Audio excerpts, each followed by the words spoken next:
Welcome back, family. This is your boy D. For all you smart and intelligent folks out there, listen, that just simply means. And today's episode is entitled, What are the 5 stages of a project? Again, what are the 5 stages of a project? Let's jump right into it. First stage of a project, initiation. Initiation. This part right here, and again, family, these are the process groups of the 5 stages. And what I love about initiation is what gets the project started. I know it makes perfect sense, doesn't it? Initiation. Mostly what you'll get out of initiation is you're going to get your project charter and your stakeholders. And I'll be making a video. There's something called 49 process group. I mean, excuse me, 49 processes, which I'll be making a video for us to dive through and go through each process. So it's going to be probably a long video. I'm trying to decide if I'm going to break it up or not. But again, out of this first group, which is, it has two in the initiating, it has 2 processes. Uh, and again, like I said, initiating project charter and stakeholder registers, 2 key ones that come out or rings volumes to me. The next one, planning. Planning has 24, I do repeat, 24 processes in it. Again, it's self-explanatory, but I love planning as well, because you know my motto. If Well, it's not my motto, it's something that I heard. If you fail to plan, then you plan to fail. I love that. If you fail to plan, then you plan to fail. 24 process groups in there, which the whole thing is you're planning out each one of your knowledge areas. We know that there are 10 knowledge areas. So you're planning out how you're going to attack, how you're going to execute, how you're going to, either accept, mitigate, transfer, avoid, basically with your risk and issues. I mean, excuse me, with your risk. So you're planning out what our next steps is, what the movement is going to look like, what does success look like on this part. That's another thing. Let me park here parenthetically. I've noticed where we don't plan out our success in project management when we're leading our projects. We don't plan out like, and let me articulate that a little bit better. When I say we don't plan out to say when this project closes, what does the celebratory or the celebration of us completing look like? We don't do that. And the reason why I believe we don't do it enough is because we're just trying to get through this project to get to the next one, and instead of just sitting back and taking a quick, 5 minute deep breath. Man, we did it. We went through a lot with this project, but we pushed it through. We had success. We saved money on our budget. We were able to stay within scope, and we were on time, which was amazing. So one of the things, family, I encourage you to do is when you're planning out all the various aspects to your project, make sure you plan out what your success party is going to look like. Whether it's your whole team getting together and you guys, doing something fun with mirror board or something like that. And again, I'll be giving you some of these techniques more in depth, and we'll be going to the laptop so you can see kind of what some of the things I would do. But again, family, planning has 24 process groups. My favorite, and as you know what Dr. Eric Thomas says, execution is worshipped.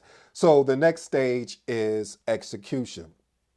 Or I should say the third process group is execution.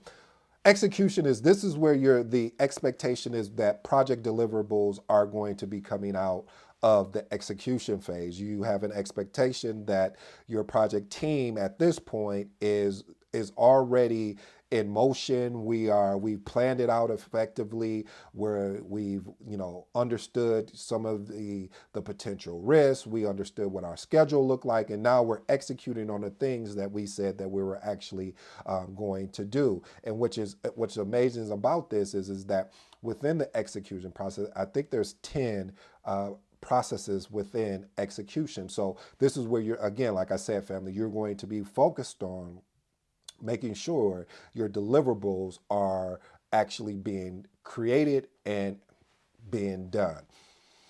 This is one that, again, I think a lot of people, a lot of project managers skip over sometimes. They don't understand the important value.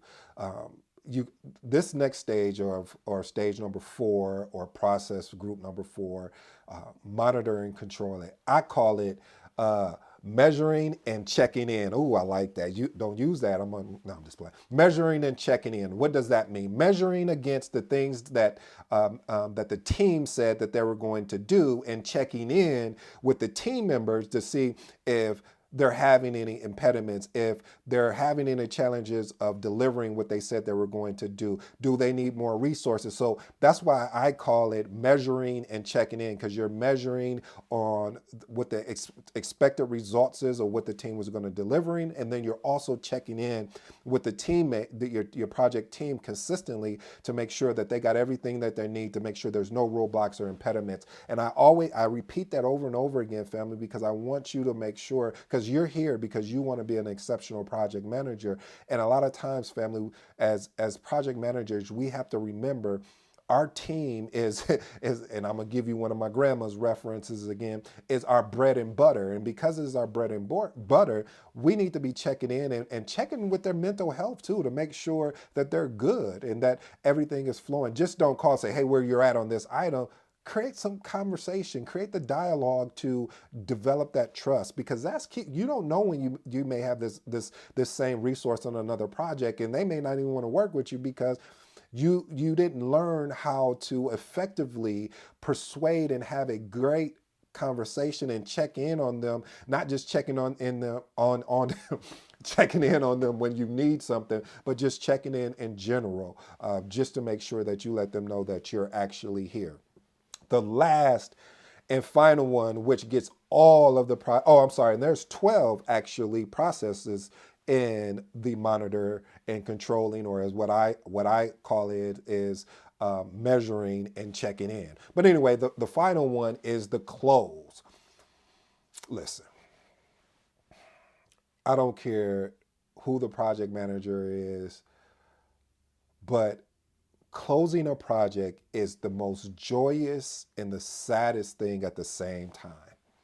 I like what I heard somebody say. It's like I probably shouldn't do that. But what I love about it is, family, is the fact that you have an opportunity to see all the, Eric Thomas also says this, you got pain. Once you go out and get something for your pain, get a reward, excuse me, for the pain. And the reward for the pain of going through the project and the ups and downs and everything like that is being able to have the project close successfully. But the sad part is the camaraderie that you develop with the team, and the relationships that you build with the team, and just to see that go away, because now you have another project with a whole nother project team. Sometimes maybe you may have be able to get some of those same resources back, which is awesome. But if you're not, then it's just one of those things where you like, now you're working with a new team, developing new trust again, to make sure that they understand where you're coming from, or better yet, they understand your expectations for them and you understand their expectations for you. So it's very important, family, is when you are closing a project, that you are doing everything possible to close out documents and things. And again, I will go in a deeper dive conversation there for that. But let me say this, family, if you're interested in mentorship, or you're interested in just learning more about project management in general, I have a link down below. It's called Ask Ed, or Ask ED, basically. And how this works is that you put in your information, and if we're fit, hey, well, I'll circle back with you, but you still can ask your questions. I would love to get your questions back to understand what are some things that you're thinking about. And I'm going to say this, and I'm hesitant to say it, but there's no dumb question.